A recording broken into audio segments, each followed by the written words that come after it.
सकते हैं। जो इंसान बड़े बड़े पेड़ पर चढ़ जाते हैं, बड़े बड़े ऊंचाई पर चले जाते हैं, विद्या को प्राप्त कर लेते हैं, वो जानवर को विद्या प्राप्त नहीं कर सकते हैं। तो विद्या को कौन प्राप्त करेंगे? इंसान। अब हमें ये समझना है कि जिसके अंदर में चरित्रता, पवित्रता, विद्या, कृति, यश नहीं है, वो इंसान नहीं है, वो पशु है। पशु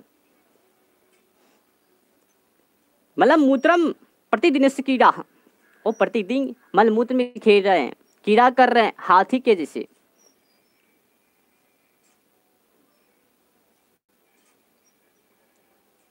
समझ में नहीं आ रहा है क्या भोग है, क्या रोग है। जिसको बुखार नहीं होता है और जिसको बुखार हो गए हैं, तो बगल वाले व्यक्ति कहते हैं कि बुखार क्या होता है भैया, जरा बता दो तो। 103 डिग्री की बुखार होती है। चलो, बगल वाले ये बोल देते हैं। जब उसको बुखार आ जाते हैं, कहते हैं कि ये है बुखार। तो जिसको विद्या प्राप्त हो जाते हैं, वो अपने इंसान को पहचान लेते हैं, अपने इंसानियत को पहचान लेते हैं। और जिसको पास विद्या नहीं है, वो अपने चरित्र को नहीं पहचान सकते, अपने मान्यता को नहीं पहचान सकते। बस वो जानवर की तरह, पशु की तरह व्यवहार करेंगे। वो हमें तो वहां तक जाना है जहां तक कि हमें संस्कृति सिखा रहे हैं, हमें तो उसे प्राप्त करना है जिन्होंने हमें ये मानुष तन दिए। ईश्वर तक हमें पहुंचना है।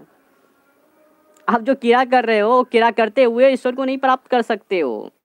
अगर ऐसा हो जाता तो बड़े बड़े ज्ञानी, बड़े बड़े ध्यानी, तप, वल, यत, कृति, वो सब भी नहीं करते, घर में बैठ जाते, वही करते, वही करते।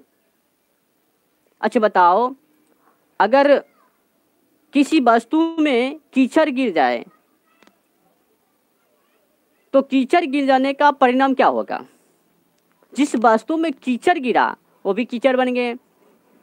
अगर वो कीचड़ को साफ करना है तो वो कीचड़ को हटाना पड़ेगा। जब तक वो कीचड़ है, वो कीचड़ ही कहलाएंगे।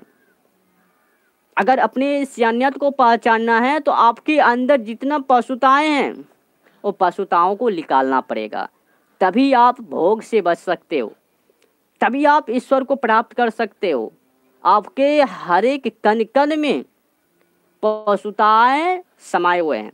आप भी नंगन हो, आपको पता ही नहीं है। आप कैसे नंगन हो? नग्न कैसे हो? नग्न आपको प्रूव करता हूं कि आप नग्न कैसे हो। अब तो हमें संस्कृति को जानना है। अगर हमें संस्कृति को जानना है तो थोड़ी हमें उस जानवर को भी पास जाना चाहिए।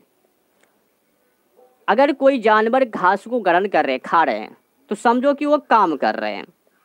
अगर कोई पुत्र उत्पन्न करते हैं, वो भी तो कार्य कर रहे हैं, जनसंख्या बढ़ा रहे हैं, निर्माण कर रहे हैं। तो वही सब शब्द ये इंसान के पास है।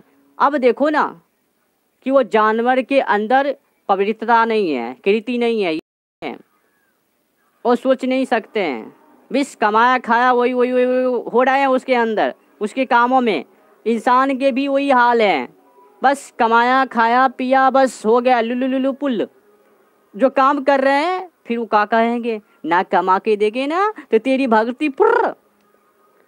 वो सब वो क्रियाएं जो आप कर रहे हो वो तो पेट पालने के लिए है। जिस प्रकार से वो जानवर अगर सोए रहेंगे, एक स्थान पे रहेंगे, तो फिर अपने पेट को नहीं भर सकते हैं। अगर उसको पेट को भरना है तो वो वहां तक जाते हैं। तो इसका मतलब नहीं है कि वो कर्म कर रहे हैं, धर्म से रिलेट हो गए हैं। वो तो आप अपने पेट को पालने के लिए कर रहे हो, काम कर रहे हो। ये तो धर्म से रिलेट तो है ही नहीं। अब तो शब्द यहाँ पर ये आता है कि अगर भोजन नहीं करोगे तो भजन कैसे करोगे।